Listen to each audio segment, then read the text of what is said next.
Welcome to part three of our push-pull legs series. Obviously, this week in part three, we're going to go through a legs workout. So, um, still just trying to divide into a push and pull category for when we're going into our legs. So, I'm going to start with the four push leg-based exercises, and then we'll do the four pull-based leg exercises. So, that's what we're looking at. Hope you've enjoyed them so far, and hope you enjoy this one. So here we go with our warm up. If you want to find yourself um, a wall, let's do some leg swings, opening up our hips, getting our hamstrings and quads, and switch sides.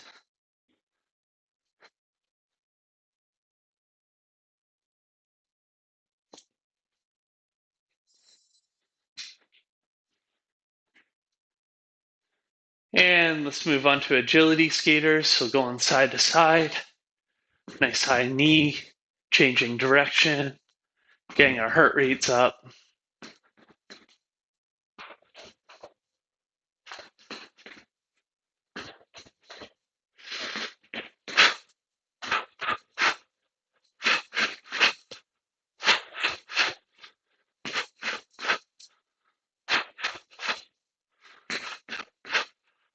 And on the ground, T position, iron cross. So right leg comes towards left hand comes towards right leg, back and forth, getting at our glute mobility, our low back and mid back mobility.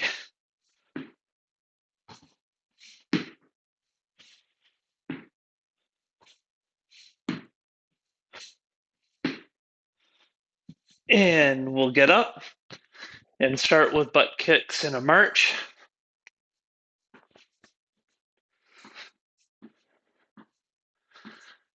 And we can go into a jog. So really just cycling slowly, trying to pull the heels towards our butt, and we go into a run. Now we pick up the pace. And let's do some arm circles. Give our legs a little bit of a break.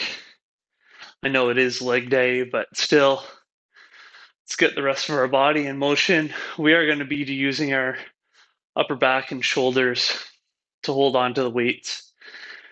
Palms up, go in reverse.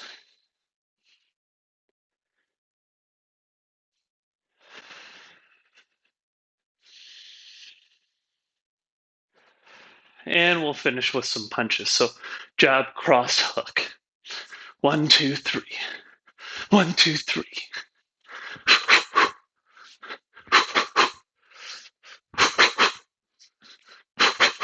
Switch ways.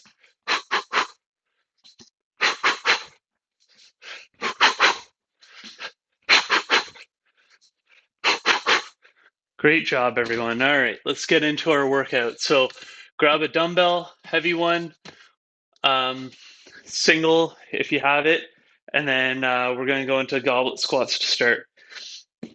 So grab your weight, feet about shoulder width apart, just outside, toes slightly pointing out, and drop down to your squat and push through. I always do 10 reps. I got to speed this up just so I get a little bit of a break here. 7, 8, 9, and 10. But you can do whatever you want in terms of your rep count. So depending on your goals, we talk about this often, but if you want to build strength and power, you probably want that like 4, 6, 8 rep range. If you want to build endurance, you'll want to increase it maybe 12, 15, 20. I kind of go right in the middle, so we'll move into round 2. I'll show you a side profile.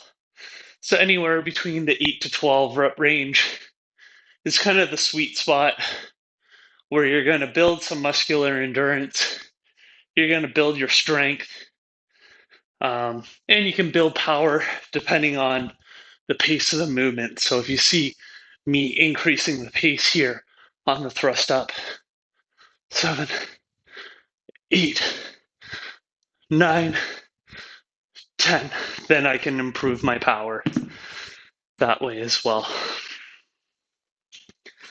But everyone has their own focus, so pick your reps based off of that.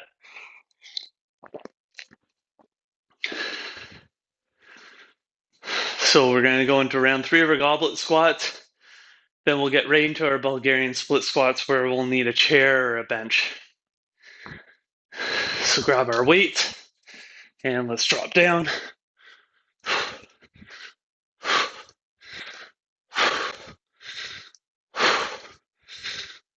Stay tall.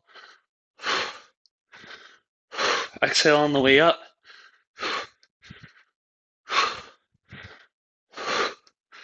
And that's 10 for me.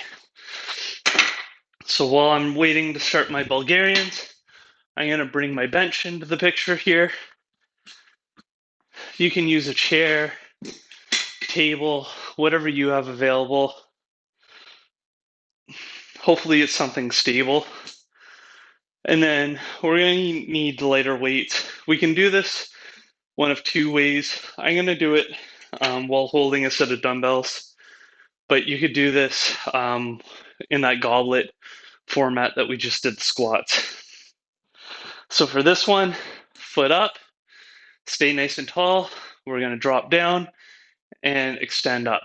So I'm going to try and get 10 reps each leg here. So there's not going to be a lot of rest in between sets.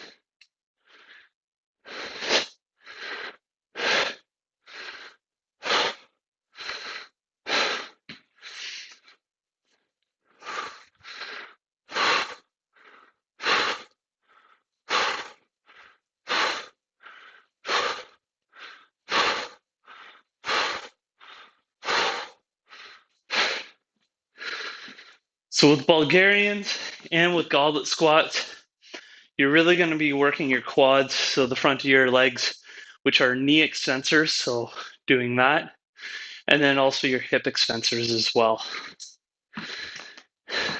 The big difference between the two, as we end a group set 2, is that there's a stability component when we're isolating each leg. So you're probably feeling this a lot more on your whatever leg you're using and working with than when we're doing the goblet squats and you have both legs kind of bouncing off of each other.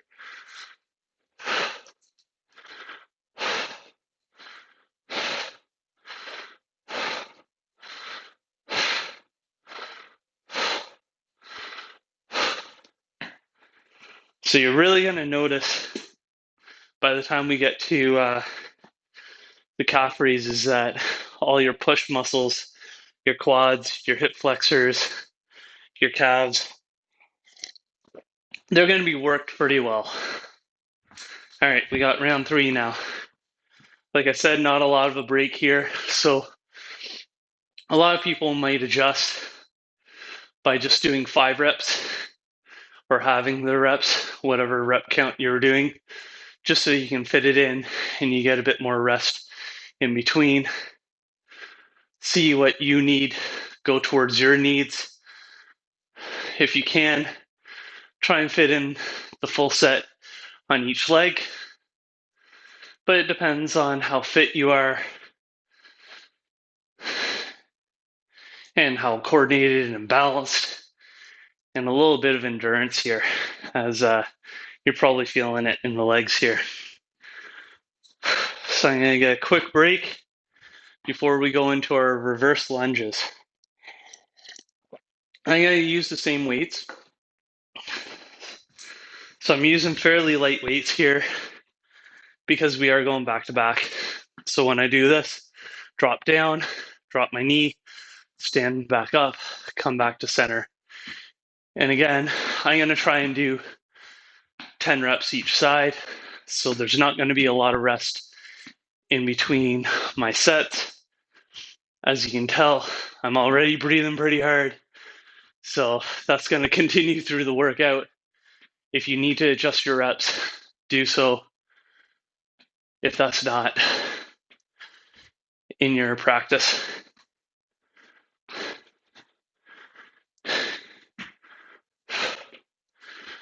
And 10. Next set, I'll give you a side profile. So reverse lunges with the step back. We really elongate the hip flexors.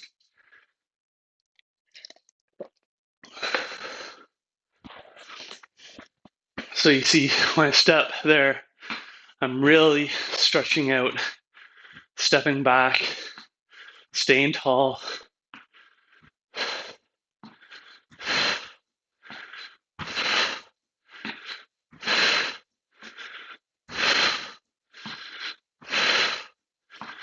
And switching sides. I'm going at a pretty good pace here, but if you notice, I'm not going so fast that I get unstable, that I'm not able to balance. So it's a little bit of that figuratively balancing act of how fast you can move, but perform the movement properly. So I'm always straddling that line for myself. And I encourage you to do the same. Try not to go too quick, that you're not doing it properly. As we go into set 3 here. But don't go too slow unless your rep ranges are really small, because then you don't get any rest.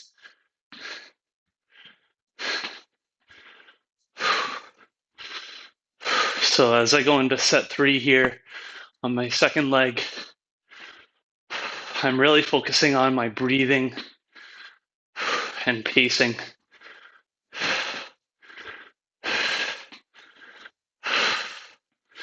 And 10. And calf raises. So you can grab a set of heavy dumbbells for this one, most people.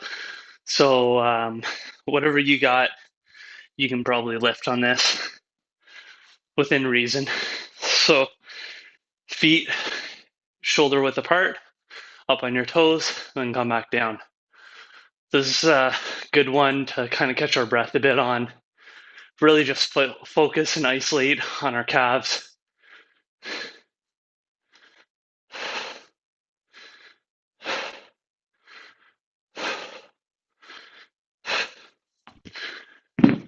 And put the weights down.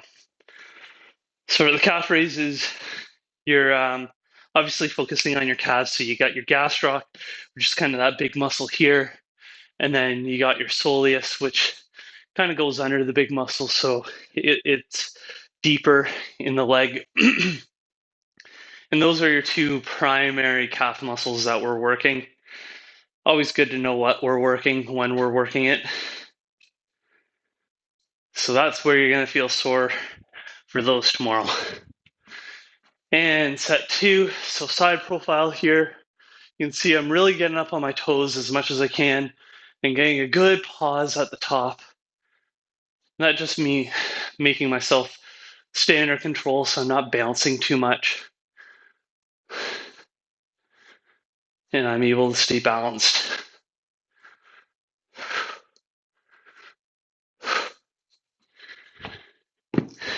And like I said, we get a little bit of a break here on our cardio system, so we gotta start to breathe a little bit.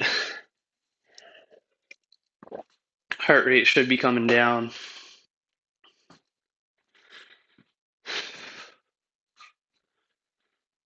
I usually keep calf raises to the end because they're a good one to do when you're beat, kind of like bicep curls for the upper body, or tricep exercises for the push side of things. So round 3.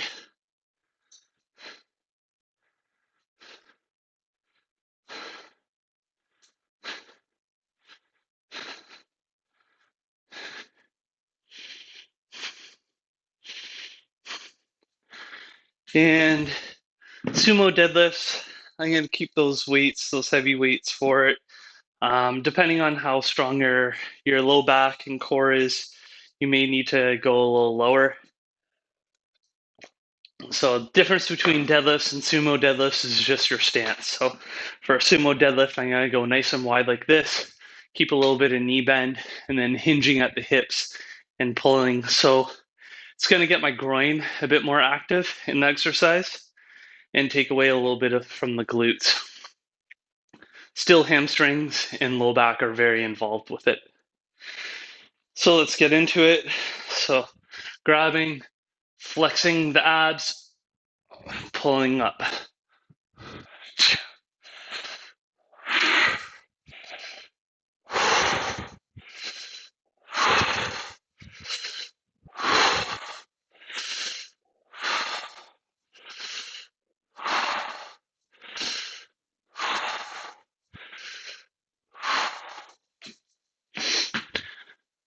So I get a pretty quick pace going on there just because I've done these a lot. You may need to go a bit slower depending on your pacing and your form and everything. So just figure out where you need to be when you're doing these and then just adjust accordingly. So side profile, the big thing I want you to focus on here is my low back. So I should have a nice neutral spine all the way through here. No rounding through the low back. And go.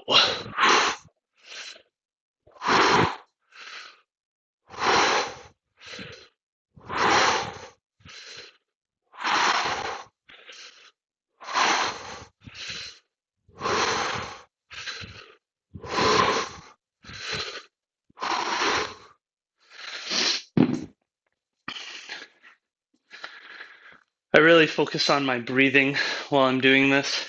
If I'm exhaling, that's going to tighten and brace my core so to keep everything safe through my low back. But I'm also focusing on squeezing through the back of my legs, my low back, even my glutes and my groin. Just keep everything stable. So if those are the muscles I'm supposed to be working, then I really want to focus on flexing them. All right, last round of sumos.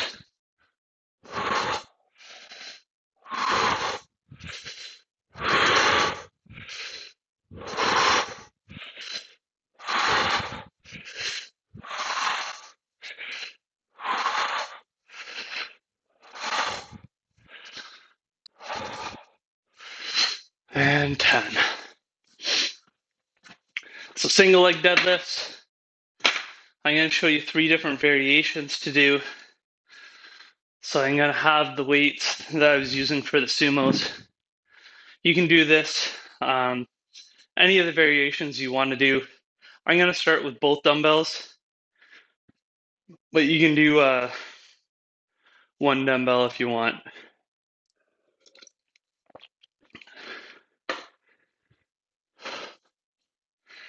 All right, so starting with both dumbbells, we're going to grab them in our hands.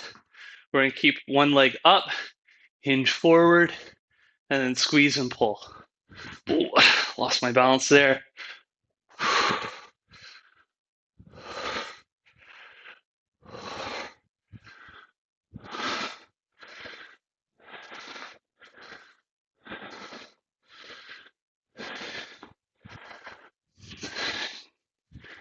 And 10, and switching.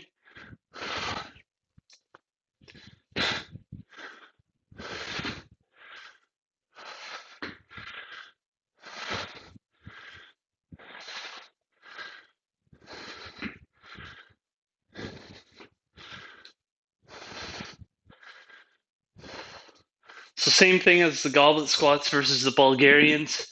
Big difference between the deadlifts and a single leg deadlift is just the stability. So you're using a lot more of your groin and glutes just to hold everything stable.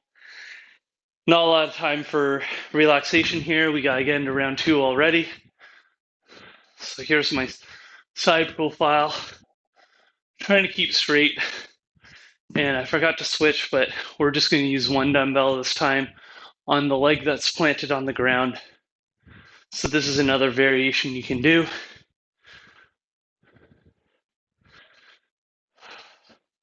And switching sides. So you can see I'm really focused on not twisting. So I gotta use everything to stabilize so I don't rotate through my core and don't have my chest facing towards the camera. And I think I got one more. And then last round, I'm gonna have opposites.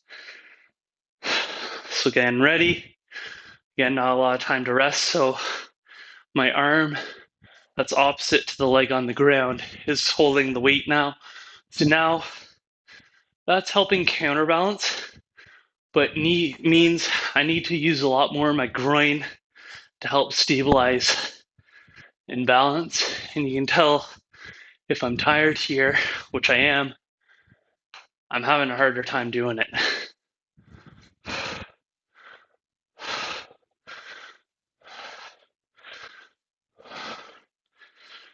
So this is a good one for people who have ankle stability issues. Good one to build up for later in rehab exercise programs for people with ACL or MCL injuries. Obviously, as long as you can do it safely. Not a lot of time, so we're going to head right into dumbbell swings. So grabbing the dumbbell, feet just a bit wider than shoulder width apart, hinge, thrust up. 2, 3, 4, 5. So this should be explosive. 6, 7, 8, 9, and 10. So it should really be an explosive movement on the way up, really using your hamstrings, your glutes, and your low back to thrust up. And then your shoulders are just stabilizing everything. And then on the way down, you gotta control the movement. So don't let the weight throw you and thrust you and put you in a bad back posture like this on the way down. You gotta use your core to stabilize everything. So I'll show you a side profile as we go into round 2. Get ready and go. So see that nice flat back. Dumbbells just coming up to around shoulder or eye height.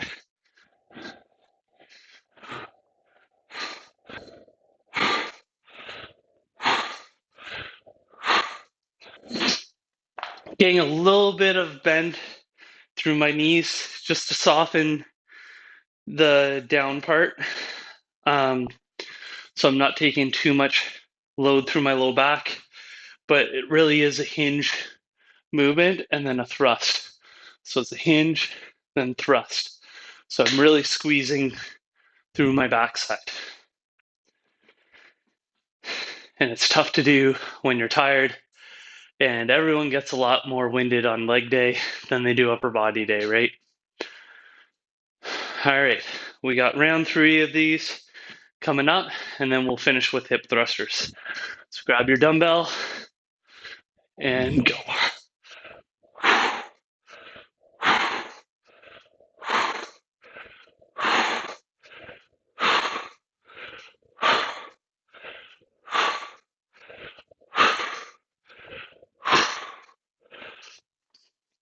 Great job, everyone. Catch your breath as we go into the last exercise. So hip thrusters, this is where we use our back on the bench. So we want to make sure our upper and mid back touch the bench, get the support there. Feet should be underneath your knees or fairly close to it. Then you're going to drop the weight, have the weight on your hips, drop your hips down, and then thrust back up.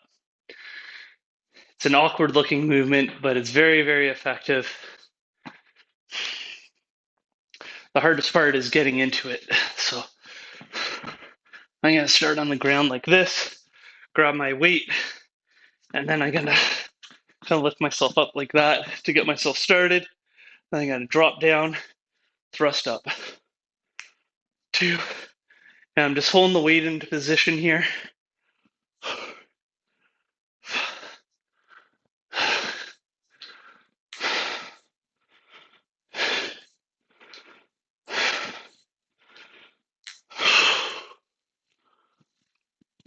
And I can drop the weight off. Sit on the ground, catch my breath. This one you should really feel in your hamstrings. You should be really getting at your hamstrings a lot here. You do get your glutes a bit, and you will fire up your calves a tiny bit here. All right, so let's get ourselves into position again. So weight there, get myself up on my bench, get myself supported, drop my hips down, thrust up. 2, 3, 4, 5, 6, 7, 8, 9, 10, and drop down. And I'm just going to show you a modification. Say you don't have a bench. I've showed you this one before in some workouts, but you can do it from a glute bridge as well. So if you're on the ground here, that's how we're going to do the last one. So we'll have the weight right across, and I'm just going to thrust up from that position.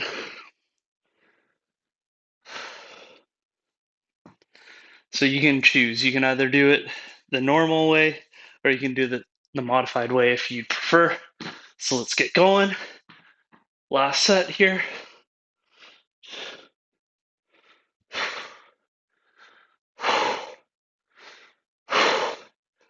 As you can tell, I'm just holding onto the dumbbell, and that's just mainly so it doesn't get too much on my hip bones where it feels uncomfortable.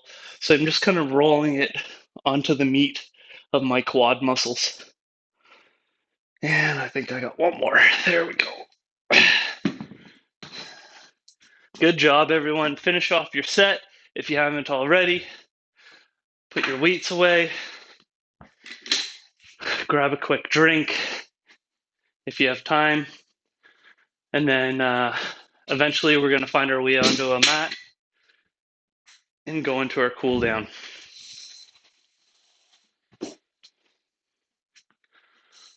So starting in our cool down, we're going to start in downward dog. So push up position, hike your hips up and back. Create an upside down V. Maybe pump out your calves a little bit from those calf raises. Maybe they're feeling a little tight. But really focus on your breathing. Let's restore it back to where it was before. And come forward into a half kneel position, hands on the inside. Lean forward till you feel the stretch in your back hip flexor. And hold that into lizard. Or you can go down on your forearms if you're flexible enough. I am not. And switching sides, same thing. Maybe one side's more flexible than the other. A lot of people have imbalances that way, so you may be able to get lower on one side. And world's greatest, so we're gonna now open up from that lizard position. Really try and get our hand up to the ceiling or push it to the wall behind us. And switch sides. Same thing, open up.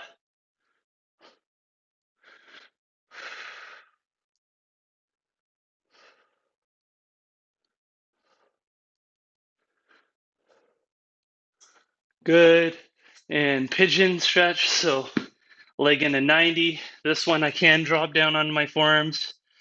So I'm really feeling this in my glute on the leg that's in that 90 position. So this is my left leg. And switching sides. Same thing.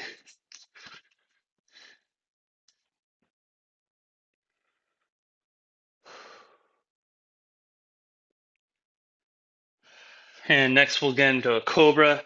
So we'll have our hands underneath our shoulders. Let our hips sink towards the ground. Look towards the ceiling. Breathe in. Breathe out. Every time you exhale, let your hips just drop towards the ground a little bit.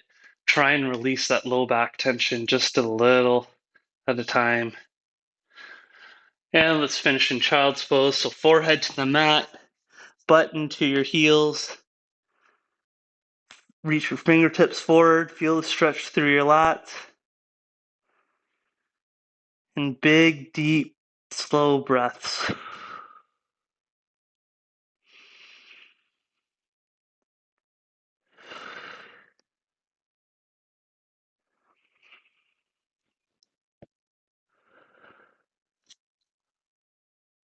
Great job, everyone. Way to get through the leg workout. That was definitely a tough one. Definitely made me sweat, and I'm definitely going to feel it the next day.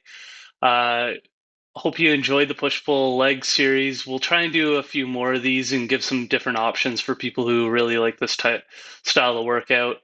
And enjoy your time. See you next time.